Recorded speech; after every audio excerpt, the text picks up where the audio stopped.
Hello students, how are you all? Good morning. I hope you are good. Okay. Standard 8th subject Gujarati chapter Bhikhu જે previous જે તમારો video lecture હતો તેની અંદર આપણે ટેક્સ્ટ બુક કમ્પ્લીટ કરી હતી વર્કબુકમાં ક્વેશ્ચન 1, ક્વેશ્ચન 2, ક્વેશ્ચન 3માં આપણે 2 પ્રશ્નો જોયા હતા. આજે તેની આગળ આપણે જોઈશું. ઓકે, ચલો તેના પછીનો પ્રશ્ન ત્રીજા નંબરનો જે પ્રશ્ન છે, લેખક કોની વર્તણૂક બારીકાઈથી જોઈ રહ્યા હતા. ઓકે, તો એમાં આપણે જવાબમાં લખીશું લેખક આપણા જે સર્જક હતા તે કોનું ઓબ્ઝર્વેશન કરતા હતા. નાનો જે 10-12 વર્ષનો જે છોકરો હતો ભીખુ, ઓકે, તેનું અહીંયા ઓબ્ઝર્વેશન કરતા હતા. તો અહીંયા એ જ કહે છે કે અહીંયા વર્તણૂક બારીકાઈથી જોઈ રહેવું, મતલબ કે આપણે જે ઓબ્ઝર્વેશન કરતા હોય તે. તો અહીંયા જો આના જવાબમાં આપણે લખીશું લેખક એક 10-12 વર્ષના અત્યંત કંગાળ લાગતા છોકરાની વર્તણૂકને બારીકાઈથી જોઈ રહ્યા હતા. ઓકે, અહીંયા પહેલો પ્રશ્ન કયો છે, કોની વર્તણૂક બારીકાઈથી જોઈ રહ્યા હતા. તો એક 10-12 વર્ષના અત્યંત કંગાળ છોકરાની વર્તણૂક બારીકાઈથી જોઈ રહ્યા હતા. હવે અહીંયા શા માટે, કારણ તમને પૂછ્યું છે એટલે જવાબમાં પણ આપણે આગળ લખીશું કારણ કે તે મીઠાઈની દુકાન આગળના એક ખૂણામાં ઊભો હતો. તે અત્યંત તૃષ્ણાથી અનિમેષ દ્રષ્ટિએ મીઠાઈના થાળ તરફ, ખાસ કરીને જલેબીના ચકચકિત ઘૂંચડા તરફ જોઈ રહ્યો હતો. ઓકે, તો આ પ્રશ્નમાં આપણે આ જવાબ લખીશું. તેના પછી ચોથા નંબરનો જે પ્રશ્ન છે, ભીખુ દાળિયા ખાતા શા માટે અટકી ગયો. ઓકે, ચલો તો અહીંયા આપણે લખીશું ભીખુએ 6 પૈસાના.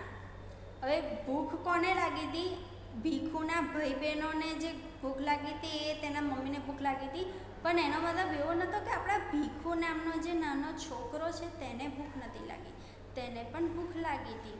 પણ અહીંયા એ દાળિયા ખાતા અટકી જાય છે તો તેની પાછળનું કારણ પૂછ્યું છે.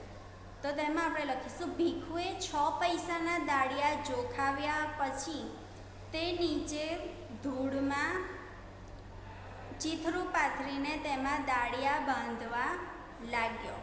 હવે તેણે એટલે કોને, ભીખુએ તેમાંથી એક મુઠ્ઠી ભરી દાળિયા લીધા. તે દાળિયા મોંમાં મૂકવા જતો હતો ત્યાં તેને ભૂખ્યા ભાંડુઓ યાદ આવ્યા, તેથી તે દાળિયા ખાતા અટકી ગયો. અહીંયા ભૂખ્યા ભાંડુઓ એટલે તેના જે નાના જે ભાઈઓ છે તેની અહીંયા વાત કરવામાં આવી છે. ઓકે, તેના પછી 5મા નંબરનો પ્રશ્ન, ભીખુ એની મા પાસે શા માટે ખોટું બોલ્યો. ઓકે, ભીખુએ શું કીધું હતું કે એને ખાધા છે, દાળિયા ખાધા છે. ઓકે, પણ એ ખોટું બોલ્યો હતો. એને તો શું કર્યું હતું, દાળિયા હાથમાં લીધા હતા પણ ફરી પાછું ચિત્રામાં મૂકી દીધું હતું. કેમ કે એના ભૂખ્યા એના જે ભાઈઓ છે તે તેને યાદ આવે છે. ઓકે, તો જો અહીંયા 5માના જવાબમાં આપણે લખીશું ભીખુની મા અને એના ભાંડુ ભૂખ્યા હતા. એના પાસે એટલા દાળિયા નહોતા, ભીખુ પાસે એટલા દાળિયા નહોતા કે જેથી ઘરના બધા ભૂખ્યા બધા લોકોને, જેટલા પણ ઘરમાં લોકો છે તે બધાની ભૂખ સંતોષી શકાય. એટલે જો બધાને દાળિયા મળી રહે તે માટે ભીખુ પોતે દાળિયા ખાધા નહીં. કુટુંબ પ્રત્યેની લાગણીને કારણે તે એની મા આગળ ખોટું બોલ્યો કે પોતે ધરાઈને ખાધું છે. ઓકે, આટલો જવાબ આપણે 5મામાં લખીશું. તેની આગળ નેક્સ્ટ ક્વેશ્ચન. ઓકે, અહીંયા તમારો ક્વેશ્ચન નંબર લાસ્ટ, લેખકને કોને ટેકો આપવાનું મન થયું. ઓકે, અહીંયા લેખક કોને મદદ કરવાનું, ટેકો આપવાનો મતલબ એક પ્રકારનો આપણે જેને મદદ કરતા હોય તે પણ આપણે કહી શકીએ. તો અહીંયા શું કીધું છે અને શા માટે? તો એના જવાબમાં આપણે લખીશું લેખકને પેલા ભિખારી છોકરાને ટેકો આપવાનું મન થયું. આમ તો બધાને ભિખારી ગણીને આપણે શું કરે, છોકરાએ તેમને આપણે મહેનત કરવાનો ઉપદેશ આપતા હોય છે. આપણે જનરલી શું કરીએ કે જે પણ ભીખ માંગતા હોય તેમને આપણે શું કહીએ કે ભાઈ મહેનત કર એટલે તારે ભીખ માંગવું નહીં પડે.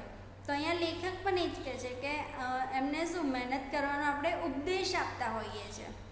પણ આ છોકરાએ મતલબ કે કોને, ભીખુએ, આ છોકરાએ પોતાના ભાંડુ માટે જલેબી જતી કરી, દાળિયા ન ખાધા અને પાછું ઉપરથી ખોટું પણ બોલ્યો. તેથી તેણે મદદ કરવાનું લેખકને મન થયું. ઓકે, તો આટલી વસ્તુ આપણે છઠ્ઠા પ્રશ્નના જવાબમાં લખીશું. તેના પછી ચોથા નંબરના પ્રશ્ન પર આવતા રહો. નીચેના વાક્યો કોણ બોલે છે તે તમારે લખવાનું છે. અહીંયા તમને જે પણ વાક્ય આપવામાં આવે છે તે પાઠની અંદરથી જ હશે. ઓકે, પાઠની બહારનું કોઈ પણ વાક્ય અહીંયા તમને પૂછવામાં નહીં આવે. તો એમાં જો સૌથી પહેલું જે વાક્ય છે, ખાવાનું તો ભાઈ લાવે ત્યારે, તો આ વાત કોણ બોલે છે, આ વાક્ય કોણ બોલે છે? તો પહેલાંના જવાબમાં આવશે આ વાક્ય છોકરાની માં બોલે છે. ઓકે, પહેલાંના જવાબમાં લખાશે આ વાક્ય છોકરાની માં બોલે છે. તેના પછી બીજા નંબરનું વાક્ય, એક શેઠીએ મને જલેબી ખવડાવી, તો આ વાક્ય કોણ બોલે છે? આ વાક્ય ભીખુ બોલે છે. ઓકે, તેના પછી ત્રીજું વાક્ય, માં કંઈ ખાવાનું છે, તો આ વાક્ય કોણ બોલે છે? આ વાક્ય ઊંઘમાંથી જાગેલું ભિખારણનું છોકરું બોલે છે, કાં તો ભિખારણનું બાળક બોલે છે. ઓકે, આ થયો ત્રીજાનો જવાબ. તેના પછી ચોથું, એ આંખ પણ નથી કે શું, આ વાક્ય કોણ બોલે છે? આ વાક્ય પારસી બાનુના પટાવાળો બોલે છે. ઓકે, તેના પછી પાંચમા નંબરનો પ્રશ્ન, નીચેના શબ્દોની જોડણી સુધારો. અહીંયા તમને શબ્દ ખોટી રીતે આપ્યા છે, જેમ કે વીજળી છે પહેલો શબ્દ, તો વીજળીમાં આપણે રસવઈની દીર્ઘઈ, દીર્ઘઈની રસવઈ, એવી રીતે ઉલટ સુલટ કરીને તમને શબ્દ આપી દીધા છે. તો એની સામે તમારે સાચો શબ્દ લખવાનો છે. ઓકે, તો ચલો સૌથી પહેલો શબ્દ કયો છે? વીજળી, વીજળી. તેના પછી બીજો શબ્દ જો, બીજા નંબરનો શબ્દ સાયકલ, પણ અહીંયા યની જગ્યાએ ઈ લખાશે, સાયકલ. ઓકે, તેના પછી ત્રીજું, અહીંયા દ્રષ્ટિ, તો દ્રષ્ટિ આવી રીતે લખાશે.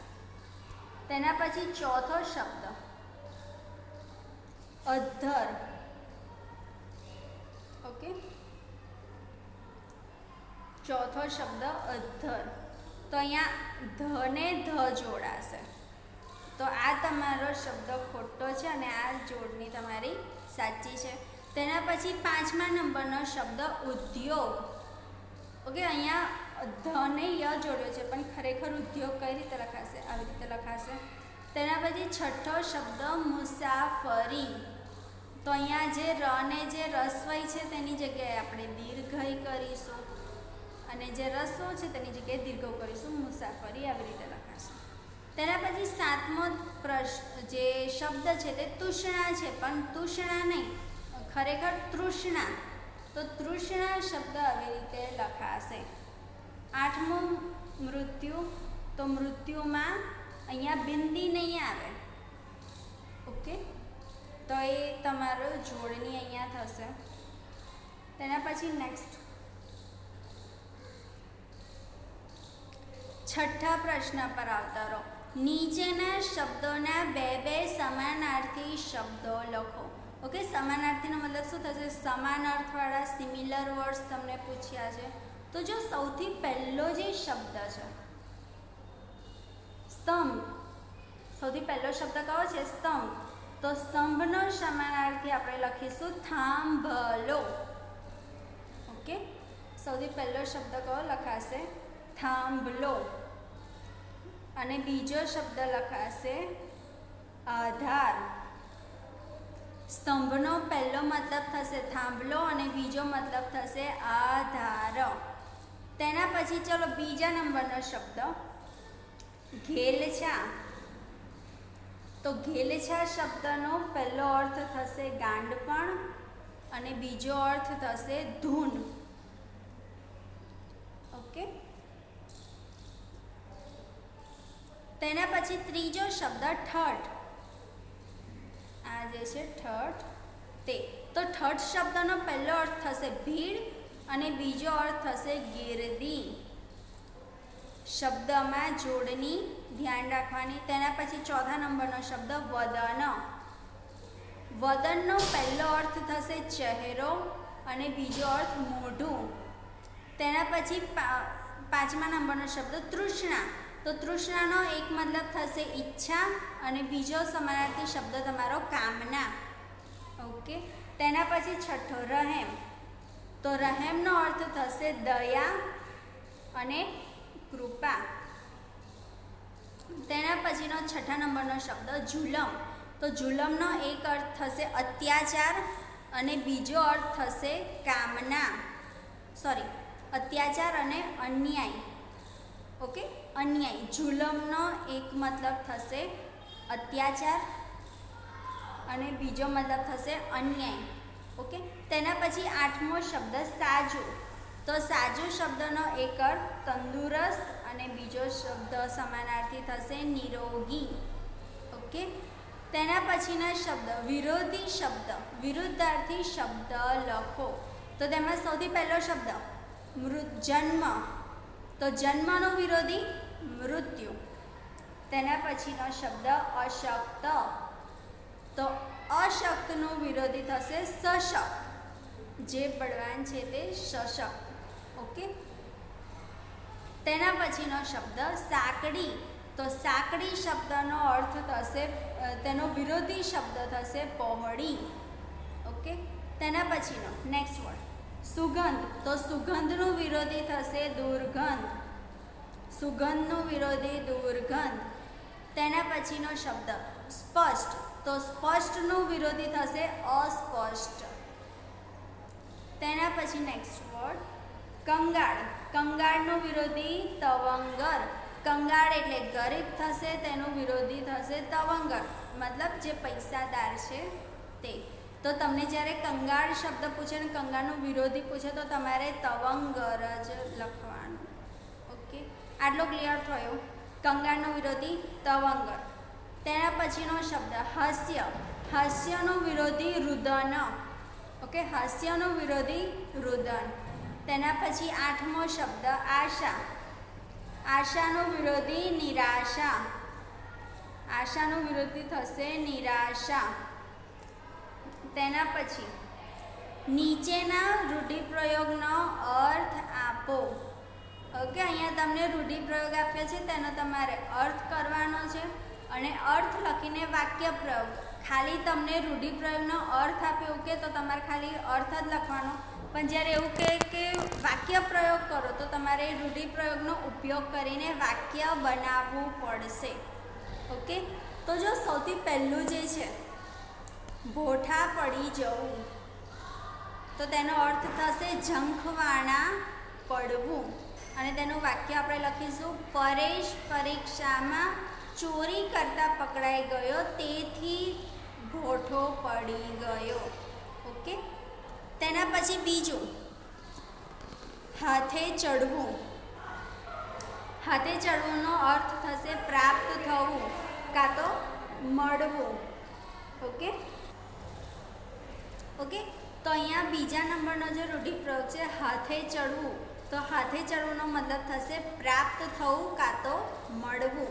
અને તેનું વાક્ય લખાશે કચરો વાળતા નિમિષાને ખોવાઈ ગયેલી વીંટી હાથે ચડી. ઓકે, વીંટી ખોવાઈ ગઈ હતી અને તે હવે કચરો વાળતી વખતે તેને મળી ગઈ છે. તેના પછીનો ત્રીજો રૂઢિપ્રયોગ દ્રષ્ટિ ખેંચાવી, તેનો અર્થ થશે ધ્યાનમાં આવવું, અને તેનું વાક્ય થશે રાધેશ્યામ સભામાં એવી રીતે બેઠો હતો કે બધાની દ્રષ્ટિ ખેંચાઈ. ઓકે, તે આપણું ત્રીજું વાક્ય બનશે. તેના પછી ચોથું દ્રષ્ટિ ચોંટી રહેવી, તેનો મતલબ થશે એક તરફ જ સતત જોયા કરવું, અને તેનું વાક્ય આપણે પ્રયોગ કરીશું વીજળીના થાંભલા પર ચઢેલા માણસ તરફ સૌની દ્રષ્ટિ ચોંટી રહી હતી. ઓકે, તે આપણું ચોથાનું વાક્ય થશે. તેના પછી પાંચમો રૂઢિપ્રયોગ મોં પાણી પાણી થવું, એનો મતલબ તો શું થશે ખાવાની તીવ્ર ઈચ્છા થવી. ઓકે, આપણને પણ કશું ખાવાનું મન થયું હોય તો આપણને શું કરે, એ વસ્તુનું અગર કોઈ નામ પણ લઈ લે તો પણ આપણને મોઢામાં પાણી આવી જાય. ઓકે, તો અહીંયા આપણે વાક્ય પ્રયોગ કરીશું જલેબી જોઈને મોહનનું મોં પાણી પાણી થઈ ગયું. ઓકે, તેના પછી ચલો નવમું, નીચેના દરેક શબ્દ સમૂહ માટે એક શબ્દ લખો. તો એમાં સૌથી પહેલું જો રસ્તાની બાજુ પર પગે ચાલવા માટેનો રસ્તો, તો એનો જવાબ થશે ફૂટપાથ. બીજું મટકું પણ માર્યા વિનાનું, તેનો મતલબ થશે અનિમેષ. ત્રીજું પ્રયત્ન કર્યા વિના, એનો મતલબ થશે અનાયાસ. ઓકે, એક શબ્દ માટે અહીંયા લખાશે અનાયાસ. તેના પછી 10મા નંબરની સૂચના, અહીંયા તમને કૌંસમાં સંયોજક આપી દીધા છે, અને સંયોજકનો ઉપયોગ કરીને તમારે વાક્યમાં પૂર્ણ કરવાનું છે. તો જો સૌથી પહેલું વાક્ય પાછા ફરીને જોયું બ્લેન્ક હું 3 દરવાજા પાસે ઊભો હતો. તો અહીંયા જો અહીંયા શું કીધું, પાછા ફરીને જોયું તો હું 3 દરવાજા પાસે ઊભો હતો. અહીંયા તો જે છે એ શું છે, બે વાક્યને જોડતો એક મૂળાક્ષર છે. તો અહીંયા તો જે છે એ શું બનશે, સંયોજક બનશે. તેના પછી બીજું વાક્ય કાંઈક તહેવાર હતો ખાલી જગ્યા બંને દુકાનદારોએ રોશની કરી હતી. તો કાંઈક તહેવાર હતો ને બંને દુકાનદારોએ રોશની કરી હતી, તો આ એક સંયોજક બનશે. તેના પછી ત્રીજા નંબરનું એક જુવાને મારા તરફ જોઈને હાસ્ય કર્યું ખાલી જગ્યા મારા તરફથી કશો જવાબ ન મળતા તે દુકાન તરફ વળ્યો. તો અહીંયા સંયોજક કયું બનશે, પણ સંયોજક બનશે. તેના પછી ચોથું મોટર ગાડી સાયકલ ખાલી જગ્યા માણસોના ઠઠારાથી બજાર ભરચક હતું. તો અહીંયા અને જે શબ્દ છે તે શું બનશે, સંયોજક બનશે. ઓકે ઓકે 11મા નંબરની સૂચના પર આવતા રહો. નીચે આપેલા વાક્યોમાંથી સંજ્ઞા શોધો. અહીંયા તમને સંજ્ઞા શોધવાની છે, પણ ખાલી સંજ્ઞા નહીં શોધવાની, તેની સાથે તેના પ્રકાર પણ લખવાના છે. તો સૌથી પહેલું વાક્ય મેં ડોકું જરા ખેંચ્યું. તો અહીંયા આપણી સંજ્ઞા થશે ડોકું, અને ડોકું એ કઈ સંજ્ઞા છે, જાતિવાચક સંજ્ઞા છે. તેના પછી બીજું ત્યાં એક સ્ત્રી બેઠી હતી. તો જે સ્ત્રી શબ્દ છે તે આપણી સંજ્ઞા બનશે, અને તેનો પ્રકાર જાતિવાચક સંજ્ઞા. તેના પછી ત્રીજું વાક્ય એની દ્રષ્ટિ ત્યાં ચોંટી રહી હતી. તો દ્રષ્ટિ શબ્દ શું દર્શાવે છે, એક ભાવ દર્શાવે છે, એટલે અહીંયા આપણું સંજ્ઞાનો પ્રકાર થશે ભાવવાચક સંજ્ઞા. તેના પછી ચોથા નંબરનું વાક્ય તે શાંતિથી બોલ્યો. તો અહીંયા શાંતિ એ શું છે, એક પ્રકારનો ભાવ દર્શાવે છે. તો અહીંયા શાંતિ એ આપણું સંજ્ઞા થશે, અને તેનો પ્રકાર ભાવવાચક સંજ્ઞા. તેના પછી 12મા નંબરનો સૂચના પર આવતા રહો. નીચેના વાક્યોમાંથી ક્રિયા વિશેષણ શોધવાનું છે. ઓકે, અહીંયા વિશેષણ નહીં પણ ક્રિયા, આપણે જે ક્રિયા કરે છે તે ક્રિયાનું જે વિશેષણ થાય તે શોધવાનું છે. તો સૌથી પહેલું વાક્ય બજાર ભરચક હતું. તો ક્રિયા વિશેષણ થશે ભરચક. તેના પછી બીજું વાક્ય માં હફતી દોડતી હતી. તો અહીંયા હફતી તે આપણું ક્રિયા દર્શાવે છે, એટલે અહીંયા ક્રિયા વિશેષણમાં હફતી શબ્દ આવશે. તેના પછી ત્રીજું વાક્ય, હું પાછો હટ્યો. તો પાછો જે શબ્દ છે તે આપણું ક્રિયા વિશેષણ છે. તેના પછી ચોથું, મોટર આગળ ચાલતી હતી. તો અહીંયા આગળ જે શબ્દ છે તે શું દર્શાવે છે? ક્રિયા વિશેષણ દર્શાવે છે. ઓકે. તેના પછી 13મા નંબરની સૂચના પર આવતા રહો. નીચેના વાક્યોમાંથી વિશેષણો શોધીને લખો. તો સૌથી પહેલું વાક્ય, એક નાનું બચ્ચું દયામણું મોં રાખીને જોયા કરતું હતું. તો તેનું વિશેષણમાં આપણે કેટલા વિશેષણ મળશે? 3 મળશે ટોટલ. એક, નાનું અને દયામણું. તેના પછી બીજા નંબર પર, એક અત્યંત કંગાળ સ્ત્રી ત્યાં બેઠી હતી. અહીંયા વિશેષણમાં આપણે એક, અત્યંત અને કંગાળ, તો એમ કરીને 3 વિશેષણ અહીંયા આપણને મળી જશે. તેના પછી 14મા નંબરની સૂચના પર આવતા રહો. નીચેના શબ્દોને શબ્દકોશના ક્રમમાં લખો. મતલબ કક્કાવારી ક્રમમાં તમારે લખવાનું છે. તો જો અહીંયા સૌથી પહેલો શબ્દ આપણે કયો લખીશું? જરાક. ઓકે, જરાક સૌથી પહેલો શબ્દ આવશે. બીજા નંબરનો શબ્દ લખાશે જલેબી. ઓકે, જલેબી. તેના પછી આપણે શબ્દ લખીશું જાત. જાત શબ્દ પછી આપણે લખીશું જીવાદોરી.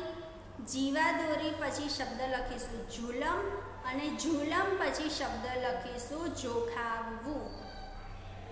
ઓકે, તો અહીંયા આપણે જેટલા પણ તમને કોઈ પણ શબ્દ આપી દેવામાં આવશે તો એમાં તમારે શબ્દકોશ પ્રમાણે સૌથી પહેલાં અ, આ, ઈ, અને તેના પછી ક, ખ, ગ, જ્ઞ, તેવી રીતે તમારે અહીંયા શબ્દ લખવાના છે. અહીંયા તમને 14મા નંબરની સૂચનામાં જેટલા પણ શબ્દ આપ્યા છે તે જ મૂળાક્ષરથી ચાલુ થાય છે, જમરૂખનો જ. તો એમાં પણ સૌથી પહેલાં જે શબ્દ છે, ઓકે, સૌથી પહેલાં જે શબ્દ લખવામાં આવે છે જરાક અને જલેબી. તો સૌથી પહેલાં તો એક જ છે, પણ અહીંયા જ પછી રા છે અને બીજા શબ્દમાં જ પછી લે છે. તો આપણે સામાન્ય રીતે ર પછી લ આવે, એટલે અહીંયા જરાક શબ્દ સૌથી પહેલાં લખાશે ને એના પછી જલેબી શબ્દ લખાશે. ઓકે, તો આજને આપણું ભીખું જે ચેપ્ટર છે, 6 નંબરનું જે ચેપ્ટર છે ભીખું, તેનું અહીંયા વર્કબુક પણ આપણી કમ્પ્લીટ થાય છે. તો આજના દિવસનું તમારું હોમવર્ક રહેશે વર્કબુક આખી કમ્પ્લીટ કરી દેવી. ઓકે, તો આજે આપણે આટલું જ જોઈશું. નેક્સ્ટ જે તમારો વિડીયો લેક્ચર હશે તેમાં તમારું નવું ચેપ્ટર ચાલુ થશે જે 7મા નંબરનું છે જીવન પાથે. ઓકે, તો એ આપણે નેક્સ્ટ લેક્ચરમાં જોઈશું. તમારે કામ શું છે? વર્કબુક અને ટેક્સ્ટબુકનું વર્ક કમ્પ્લીટ કરવું, અને ટાઈમ હોય તો તમારે જે જીવન પાથેવાળો જે પાઠ છે તેમાં સર્જક અને પાઠનો સાહિત્ય પ્રકાર એટલું તમારે જાણી લેવું, એ તમારું હોમવર્ક રહેશે. ઓકે, તો હમણાં આપણે ખાલી આટલું જ રાખીએ. Thank you so much. Bye બેટા.